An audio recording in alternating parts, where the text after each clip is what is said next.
a really interesting character, I think a fascinating character for me, is John Pershing.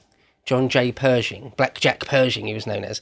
And as an older man at the end of his career, he was like the general in World War One for America.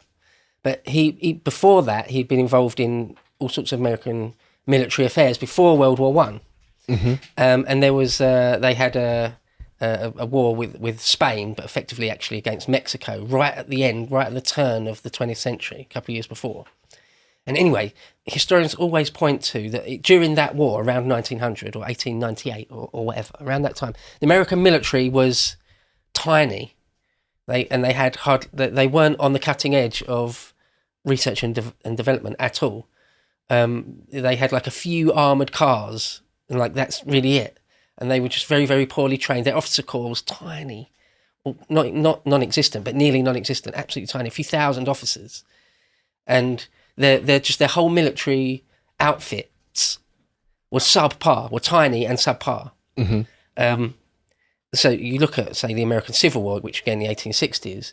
So they sort of very deliberately, that was more often the way, after a war, you disband everything and you ratchet down your war economy and you stop mass producing cannon and things. So in that limited sense, it seems like America, by the turn of the 20th century, had really taken its foot off the gas massively. Mm-hmm. Well, they were almost humbled. People like Zapata and Pancho Villa and stuff, sort of making a bit of a mockery of the Americans. Yeah, I've seen some quotes from things they've said before. Yeah, but yet John J. Pershing, Black Jack Pershing, sort of pulled them up by their bootstraps, and by World War One, or by the end of World War One, certainly, they are beginning to, or if not are, a full force to be absolutely reckoned with. You know, a couple, like millions of men under arms, and pumping out tanks, relatively good tanks and aeroplanes by the end of World War One. And so that transition is just obviously a massive thing, where it goes from the turn of the 20th century to the end of World War One. In that window of time, America gets really quite serious about its military prowess. Mm-hmm. So obviously World War One is between July 1914 to November 1918. And what I'm going to focus here on is the power dynamic between the United States and the European powers, who I think at this point it's safe to say that a lot of the world's power resided within Europe, didn't it? So Sure. The United States was the largest creditor in World War One. They lent a total of $7 billion in the currency of that time. That's not upscaled to today's money, of which 3.7 billion went to Britain, 1.9 billion went to France, and 1 billion went to Italy. Notice here as well that the most went to Britain, who at this point were probably the dominant world power, weren't they? Yeah. I'm saying it like it's not us, but yes, we were. So the fact that this is a loan as well is significant, because this was the first time in history really where war aid was given in the form of a repayable loan. Normally, and this is what Britain did, it tended to subsidise our allies rather than loan them money, and the fact that the Americans expected us to repay this help took us by surprise a little bit. And many European powers were actually quite bitter about the Americans doing this, because they saw it as not the done thing. But of course, America was probably right to do so. It was within their interest. Right. Although, Well, when you put it that way, yeah. Although I do feel a little bit bitter about it. I heard one historian, I can't remember who it was, but was saying that in order for Britain to finance World War One, we basically transferred all the wealth of empire from London to New York. It absolutely broke the back of the British Empire, yeah. Because at some point, everyone knew it was coming. You know, the lights are going to go out across Europe. People knew how catastrophic it could be in 1914. And yet at some point, it seems, because I've gone over this sort of thing in all sorts of detail, read all sorts of different people on it, but at some point, it seems the political thinking in Britain was, you know, by sort of 1916 or something, was whatever it takes to win this war. If it absolutely cripples our empire, absolutely bankrupts us for generations to generations, we lose millions of the flower of our youth, a whole generation wasted, so be it. That was their thinking. Okay, yeah, we're not going to stop or back down, regardless of anything. Well, as I say, that's the mindset it takes to win a war, though, isn't it? Yeah, and they transferred the wealth of an empire to America. Yeah, and of course, it is a little bit. It might be a bit of a touchy spot for Americans because, of course, the accusation is war profiteering. It's as simple as that, making profit out of war. Well, there's no way to avoid it, I'm afraid. I mean, it's one of those unfortunate, or not unfortunate, but it's just one of those realities. You know, like the British Empire. I'm a sort of, I won't just talk down the British Empire at all costs, but certainly there were some aspects that were xenophobic or worse. There were some exploitative actions. There was the odd massacre here or there. So, history is down and dirty quite often. It isn't always what you want it to be. There will be things, this is any nation, any people, any civilization, there will be some bits that you want to turn away from and not admit that it's true. And I think America being a war profiteer, again, it couldn't help it. Who else was the Western world going to turn to? But nonetheless, that is a fact. They profited massively, particularly off of World War One. It's certainly better in terms of pure money. It's certainly better that it happened that way than, say, Germany winning. Right. I mean, yeah, again, it's like I'm not blaming the individual American person then or now. Of course not. That's a crazy way to look at things. But the financiers of New York made untold wealth. Because you mentioned World War One's 14 to 18, but of course the Americans didn't actually send troops until 1917. So in other words, for a few years there, and it was politics. Woodrow Wilson had promised not to join the war. There's all sorts of politics going on as well, but it was left to be fought out in Europe for a few years before they actually started sending divisions across. And of course, that is a running theme as well, isn't it? Also, the way in which these loan repayments had to be repaid was also very significant as well, in that it sort of log-jammed the world economy for a while because the loans had to be repaid in dollars, and many of the dollar reserves were actually held by the Germans, who had the largest one, and we also had to meet... That's obnoxious. So, to make the loan repayments, Britain and France had to be as harsh with Germany as the Americans were being harsh to us. As in, we had to get the money from the Germans somehow. They had the dollar reserves. And therefore, of course, this leads to the narrative that Britain and France were being unnecessarily cruel to Germany. We hated them or wanted to destroy their country, which, I mean, to be fair, many of us did. But